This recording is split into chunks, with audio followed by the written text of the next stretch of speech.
Talk about transformations. This should feel very familiar to you. We've done them last year. But a transformation is where you are going to do something very specific to a figure on a coordinate grid. So let's just fill this in. It's performing a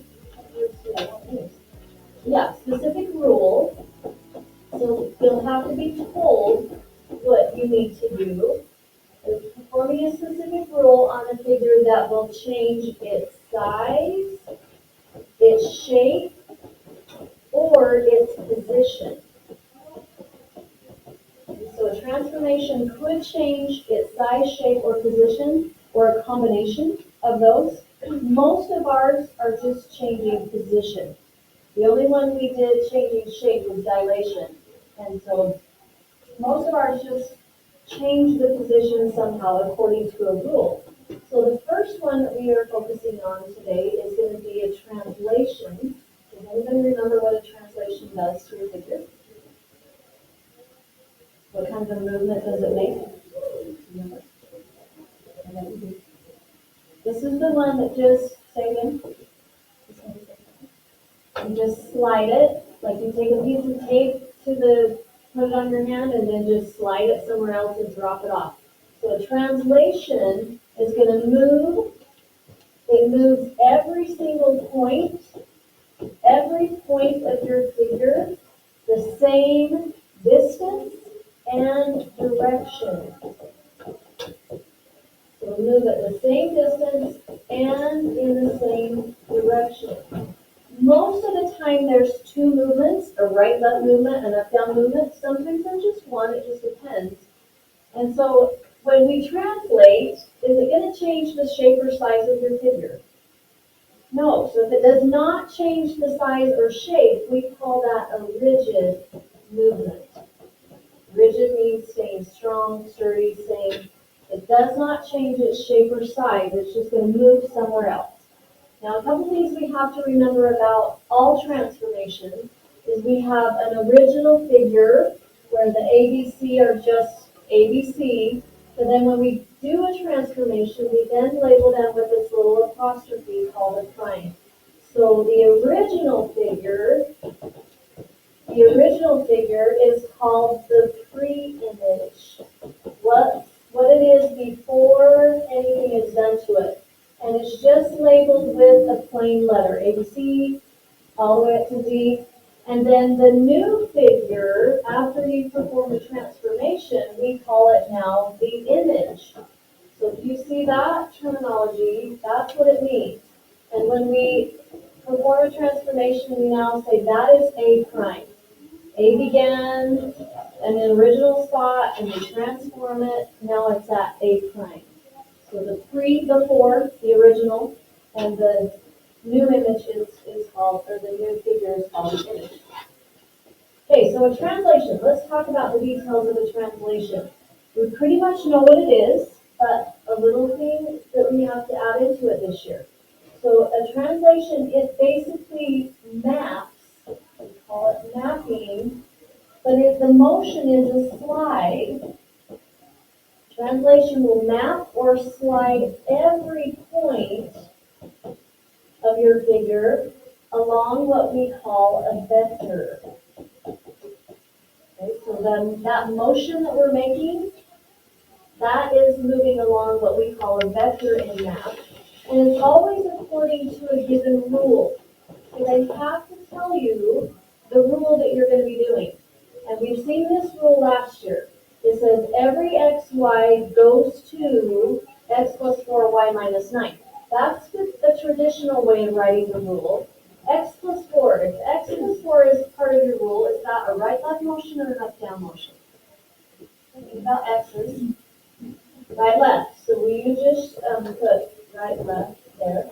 And then, of course, the y's are going to give you the up-down motion. So most of the time, there's going to be two directions, right or left, and up or down. Sometimes there could just be one. But because technically we are traveling along what we call a vector, that is what is new to us this year. Now, you've probably heard vector, and our good friend Vector actually made this pretty common to a lot of us. So here's just a little clip of what a vector is.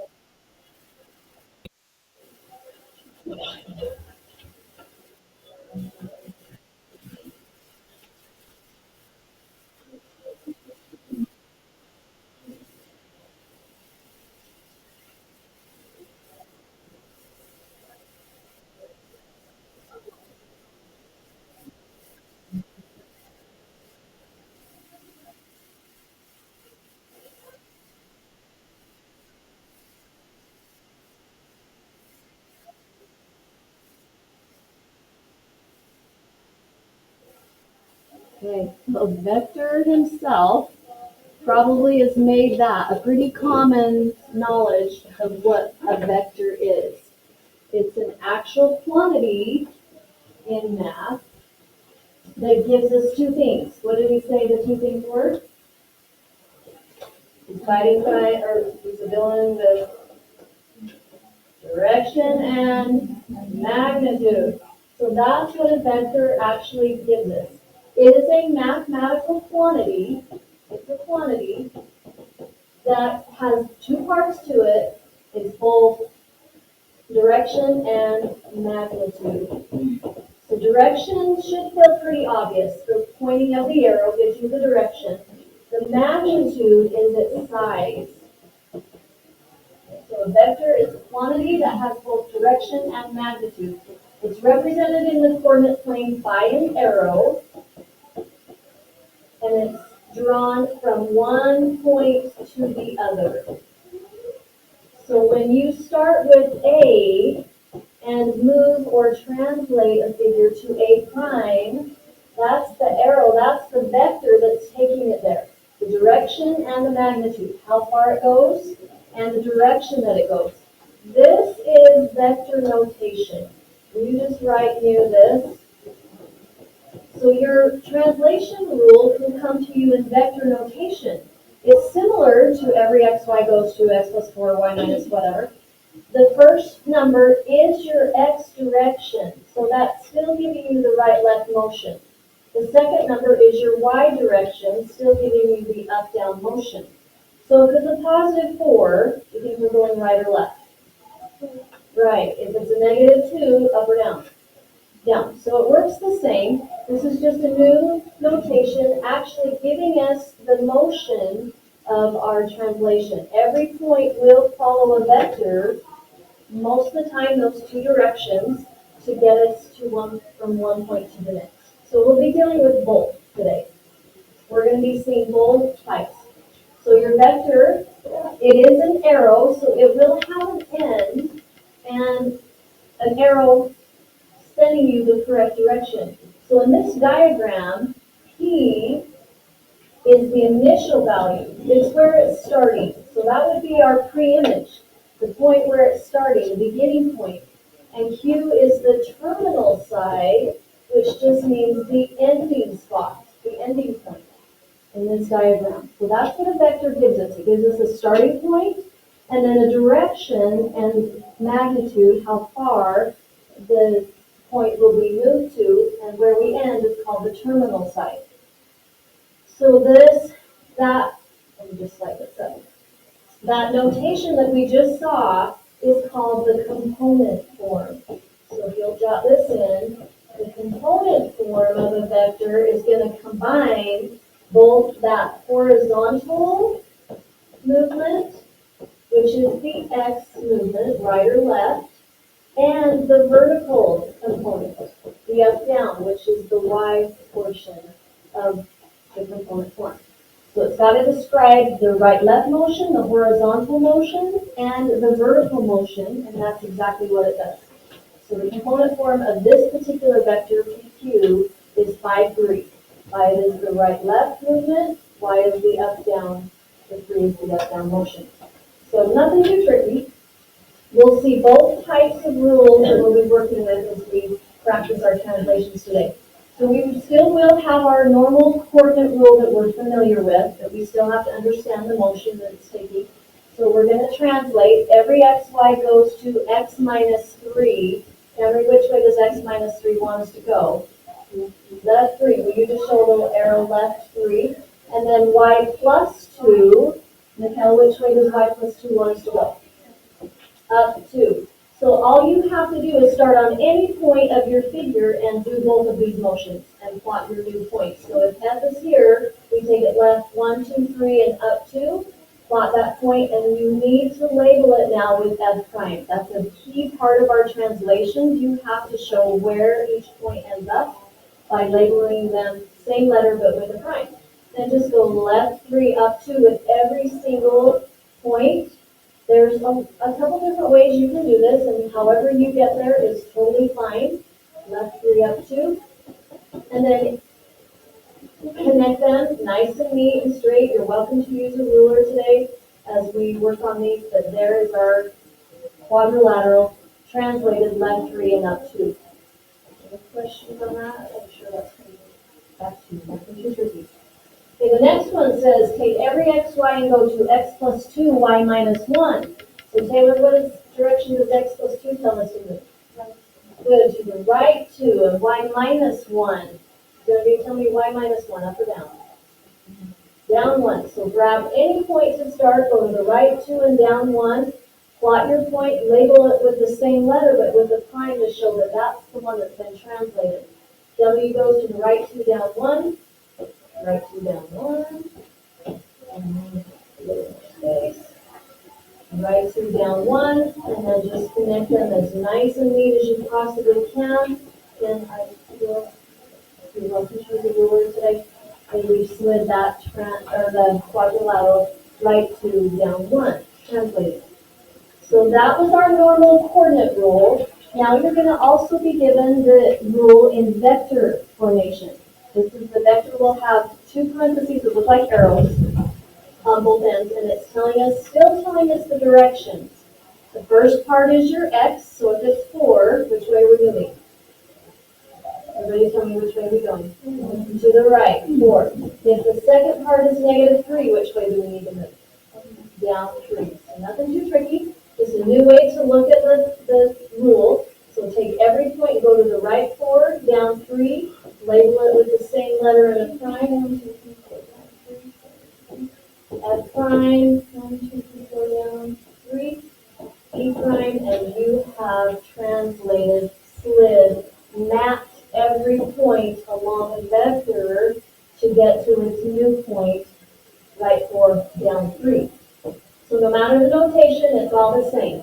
So translation 3, negative 3, I'm not sure why they don't use the arrowy parentheses, but here we are. So 3, negative 3, got 2 motions. Tessa, what does the first 3 tell us to do? Right 3, good. Sadie, what about the negative 3? Down 3, nothing too crazy. So go to the right 3, down 3, label with a prime on each of these. Every single point will follow that motion. Every point will move along a vector, an arrow that sends you a direction and a magnitude distance. And there we go. Now, also new this year, we have to know how to do a double translation. So not only are we sliding one set of directions, but then a second. So there's a couple ways you can attack this. You can move the figure according to the first rule and kind of sketch it in, and then move that according to the second rule and finalize where it actually lands after 2 translations and make that dark and nice and neat. That's going to be up to you.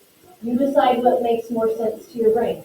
But let's see if we can't do both at the same time. Let's focus on this first one. Focus on the first translation. Mason, tell me what this rule is telling me to do, both movements. Okay, right 5 and down 3. So 1, 2, 3, 4, 5, down 3. And if you needed to kind of just lightly put that point there, you could. Then let's go ahead and take it the second motion. Let's get it to its final spot. Tell me what these 2 want us to do now.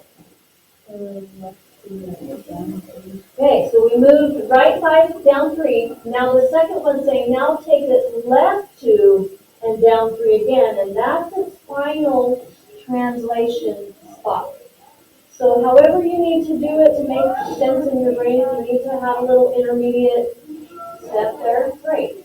So every point is going to follow both rules. Do the first rule to the right 5, 1, 2, 3, 4, 5, down 3, and if you need to kind of plant one there for a minute. And then the second translation says go left 2 and down 3 again. And that will be where the final image will be.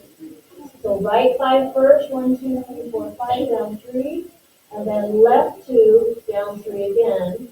A double translation, moving along 2 different vectors to actually give you one final translation. So just taking 2 different sets of movements. Questions on a double? Not too tricky, you just be a little patient with it. Okay, then we also have to determine the coordinate rule. So we'll be given a translation completed, and we're going to find just one original coordinate rule. We won't have to see if there was a double performed or not, but we're going to come back to the coordinate rule. So just a quick reminder how to do that. The easiest way to do this is to choose one original point. Okay, so you gotta recognize which one's the original. It's gonna be the letter without a prime. You gotta start in the original and then see where it ended up to help us get the rule. So there's 2 parts of the rule. You just kind of write in the rule right here. Every x, y goes to, this is our standard coordinate rule, and then it has an x portion and a y portion. For the x part of your rule, you're gonna count how far right or left you have to go to get to the A prime, the new image, to the new image. And so that will become the X part of our rule. If we go to the right, it will be plus. If we go to the left, we'll put a negative. So we count how far right or left. And then for the Y portion of the rule, we gotta count how far up or down we've gotta travel to get to that A prime. And that will become the Y portion. If it's a plus, we went up. If it's a minus, we go down. And that will be both parts. And we will also write in vector form too, but it's the same process. And I'll show you how to do this. Okay, so here's our translation done. We need to write a coordinate rule. That's every x, y goes to describe the transformation. So we need to know which one's the original. Is it on the right or the left? The left. Everybody agree the left is the original? Yeah, there's no primes on it. So you pick any point. It doesn't matter which point you pick. Let's just pick T. You boxed out T. So we got to figure out how T slides and follows a vector to get to T prime. So we start out our coordinate rule. Every x, y goes to, and are we going to have to move right or left to get to T prime? To the right. So that x plus or minus. Plus, and then we just count. 1, 2, 3, 4, 5, 6. So we have to add 6. Then we work on the Y rule. Do we need to go up or down? Neither. So what would we put for our Y rule? Just Y. Yeah, the Y stays the same. That indicates there's nothing happening to the Y. Every x, y goes to x plus 6, but the Y stays. You could technically put like y plus 0, but y plus 0 is y. So y is the actual final version. Okay, let's try it again. Another coordinate rule. Black or blue original? The black. Let's just pick one original point, maybe B, because it's just nice over here, not in any way. You start a coordinate rule. Every x, y goes to, and then we need the x movement first. Are we moving right or left to get to B prime? To the right. So x plus or minus? Plus how many? Just 1. Y, are we moving up or down? Up. So y plus or minus? Plus how many? Just 2. And that is the coordinate rule. You could try it on a couple. Make sure right 1 up 2, right 1 up 2. And then you will also be asked to write it in vector notation, and which is actually a little bit easier, but you do have to include the translation word. You have to say this is a translation. You have to indicate that. The other coordinate rule just is describing that. And then you use pointy brackets like that. And the x goes first, just like an ordered pair, and the y goes second. You still choose an original point, say maybe f, circle f, and then we gotta get to f prime. So the first number has to be the right-left motion. Are we going right or left? Left how many? One. So if it's left, are we positive or negative one? Negative one. Are we going up or down? So negative how many? Three. Yep. Right one, down three. Right one, down three. Okay, last one. When you're using a vector, you do have to include the word translation. You have to say that's the transformation, and we're using a vector to get there. Pick an original point without a prime, let's say K. How far are we going for the x value? 4, positive or negative? Negative 4, up or down? Up how many? 1. So not too different. So vectors new this year, double transformations this year, double translations. So we'll practice these